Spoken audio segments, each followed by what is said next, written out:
যে স্বামী স্ত্রীর মধ্যে যে ভালোবাসাটা এটা পবিত্র, এটা জান্নাতি। এই ভালোবাসা জান্নাতে শুরু হয়েছিল সাইয়েদনা আদম আর হাওয়ার মধ্য দিয়ে। চিল্লায় এখন ঠিক কিনা? স্বামী স্ত্রী দুইজনে একের হাতের সাথে আরেকজনের হাত মিলালে হাতের সগীরা গুনাহ মাফ করে কে? স্ত্রীর চেহারার দিকে নজর করে তাকালে চোখের গুনাহ মাফ করে দেয় কে? স্ত্রীর জন্য প্রতি মাসে যে খরচ দেন, এই টাকাগুলো সদকা দেওয়ার সওয়াব আছে না নাই? স্ত্রীকে যে দামি দামি ভ্যানিটি ব্যাগ কিনে দেন, এটা তো সওয়াব আছে না নাই? কক্সবাজারে ঘুরতে নিয়ে গেলে সওয়াব আছে না নাই? ফুল কিনে দিলে সওয়াব আছে না নাই? বিশ্বনবী এরকম স্ত্রীর সাথে খুনসুটি করতেন, ভালোবাসা করতেন, এটা হালাল।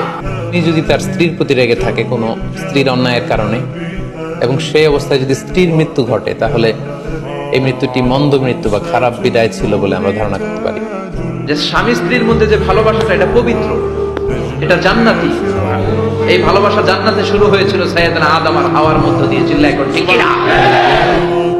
স্বামী স্ত্রী দুইজনে একের হাতের সাথে আরেকজনের হাত মিলালে হাতের সগীরা গুনাহ মাফ করে কে? আল্লাহ।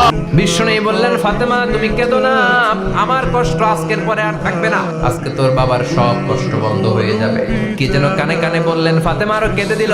আবার কানে কানে কি যেন বললেন, ফাতেমা হেসে দিল।